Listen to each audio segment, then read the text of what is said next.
Pemirsa, pada Sabtu sore Perdana Menteri Malaysia Dibajak mengatakan transponder pesawat sengaja dimatikan oleh seseorang di dalam pesawat. Otoritas Malaysia juga menduga pesawat mungkin melalui Indonesia untuk bisa ke Samudra Hindia. Tujuannya diperkirakan Kazakhstan atau Turkmenistan. Dan berikut pernyataan Perdana Menteri Malaysia Dibajak di Malaysia.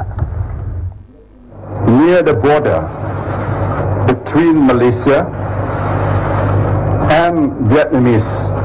Ketika di perbatasan Malaysia dan Vietnam, the aircraft transponder pesawat dimatikan. These movements are consistent with Tindakan-tindakan ini diyakini disengaja oleh seseorang di dalam pesawat. We are unable to confirm the precise location of the plane. Kami tak bisa mengonfirmasi lokasi persis pesawat ketika terakhir kali kontak.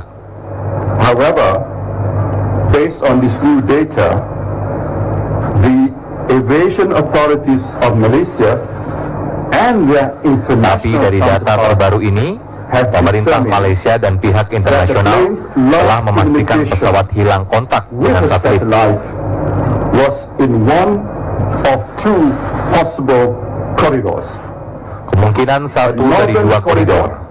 Jika melewati koridor utara, mereka diperkirakan menuju perbatasan Kazakhstan dan Turkmenistan melalui utara Thailand.